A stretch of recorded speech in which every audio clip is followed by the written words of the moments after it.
திரியேக கடவுளின் நாமத்தினால் நம் அனைவருக்கும் கிருபையும் சமாதானம் உண்டாவதாக. ஆமென். அவன் நல்லவனா கெட்டவனா, அவன் எப்படிப்பட்டவன் என்று சொல்லி யோசிக்கவே முடியலையே. அவன் இங்க ஒரு மாதிரி பேசுறான், அங்க ஒரு மாதிரி பேசுறான், அவன் பேச்சே புரியலையே. அவன் எப்படிப்பட்டவன் என்று சொல்லி ஒரு முடிவுக்கு வர முடியலையே. ஆம், எனக்கு அன்பானவர்களே, ஒரு மனிதனை பற்றி நாம் தெரிந்து கொள்ள நினைக்கிறோம். அப்படி நினைக்கிற பொழுது அந்த மனிதன் நல்லவனா அல்லது கெட்டவனா சொல்லி யோசிக்கிற பொழுது நமக்கு தடுமாற்றத்தோடவே இருக்கும். ஏனென்றால் ஒரு இடத்துல ஒரு மாதிரி பேசுவாங்க, இன்னொரு இடத்துல இன்னொரு மாதிரி பேசுவாங்க, ஒரு இடத்துல ஒரு மாதிரி செய்வாங்க, இன்னொரு இடத்துல வேறு மாதிரி செய்வாங்க. அப்போ ஒரு மனிதனுடைய வார்த்தையானாலும் சரி, ஒரு மனிதனுடைய செயல்பாடானாலும் சரி, அது மாறிக்கொண்டேதான் இருக்கிறது. அப்படி மாறுகிறதுனால அவன் நல்லவனா கெட்டவனா என்று சொல்லி நம்மால் யோசிக்க முடிவதில்லை. அதிகமான நேரத்தில் நாம் என்ன செய்கிறோம்? தீயவர்களை நல்லவர்கள் என்று சொல்லி நம்பி ஏமாந்து போய்விடுகிறோம்.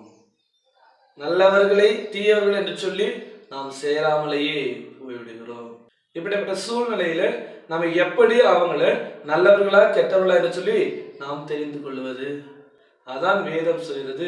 யோவான் 7ஆம் அதிகாரம் 20வது வசனம் இப்படியாக சொல்கிறது, ஆதலால் அவர்களுடைய கனிகளினாலே அவர்களை அறிந்து கொள்வீர்கள்.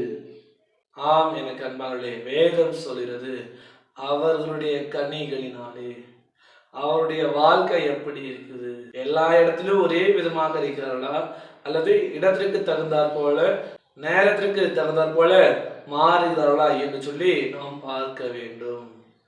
எனக்கு அன்பானவர்களே, இயேசுவை தவிர ஒருவரும் நல்லவர்கள் இல்லை. வேதம் சொல்கிறது எல்லாரும் வழி விலகி ஏகமாய் கெட்டு போனார்கள், நன்மை செய்கிறவன் ஒருவரும் இல்லை என்று வேதம் சொல்கிறது. எல்லாரும் தவறி போயிருக்கிறாங்க.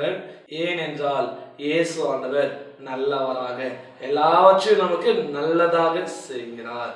அவரை பற்றும் நம்பிக்கையில் நாம் தொடர்ந்து சார்ந்து வாழ தூய ஆவியானவர் தாமே நம் அனைவரையும் பலப்படுத்தி வழிநடத்தி காப்பாராக. ஆமேன். எல்லா புத்திக்கும் மேலான தெய்வீக சமாதானம் உங்கள் இருதயங்களையும் சிந்தனைகளையும் கிறிஸ்து இயேசுக்குள் காத்துக்கொள்வாராக. ஆமேன். யாவரும் கண்களை மூடி நாம் ஜெபிப்போம். எங்களுடைய அரணான கோட்டையாக இருக்கிற அன்பின் பிதாவே, இந்த ஆசீர்வாதமான வேலைக்காக நாங்கள் நன்றியோடு துதிக்கிறோம், போற்றுகிறோம். நாங்கள் மனிதர்களை நம்பி தீயவர்களை நம்பி ஏமாந்த நேரங்கள் சூழ்நிலைகள் அதிகமாக இருக்கிறது. இனி வரக்கூடிய காலங்களில் நாங்கள் தீயவர்களை நாங்கள் நம்பி ஏமாறாதபடிக்கு நல்ல கடவுளாகிய உம்மை நாங்கள் நம்பி நல்லதை செய்கிற தெய்வமாகிய இயேசுவாளர் நாங்கள் நம்பி அவரையே சார்ந்து அவர்களால் நாங்கள் தொடர்ந்து வாழ்வதற்கு கர்த்ததாமே எங்களுக்கு உதவி செய்ய வேண்டும் கூட நாங்கள் ஜெபிக்கிறோம். நாங்கள் பிறரை நம்பி ஏமாந்ததால் எவ்வளவோ தொல்லைகள், போராட்டங்கள், தோல்விகள் வந்தது சுவாமி.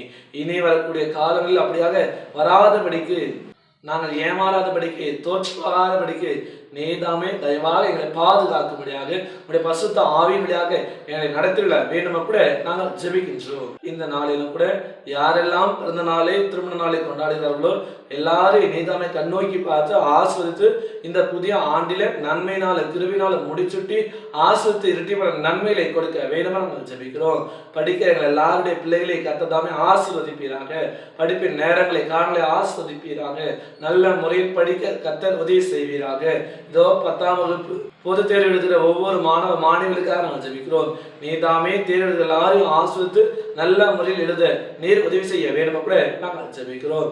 யாரெல்லாம் பலவீனத்தோடு இருக்கிறார்களோ எல்லாருடைய பலவீனங்களை மாற்றுகிற கடவுள் நீர் மட்டுமே. உம்மை நோக்கி நாங்கள் பார்க்கிறோம். நீதாமே தயவாக மனமிறங்கி எல்லாருடைய பலவீனங்களை நோருடைய மாற்றி கொண்டு நல்ல சுகத்தை பலத்தை கொடுக்க வேண்டுமா நாங்கள் ஜெபிக்கிறோம். துதிக்கான மகிமை உமக்கு செலுத்துகிறோம். ஜெபம் கேளும், ஆசீர்வதியும் வழிநடத்தும். மீட்பர் இயேசு கிறிஸ்து ஜெபிக்கிறோம் அன்பின் பிதாவே. ஆமேன். அனைவருக்கும் ஸ்தோத்திரம். கடவுள் உங்களை ஆசீர்வதிப்பாராக. ஆமேன்.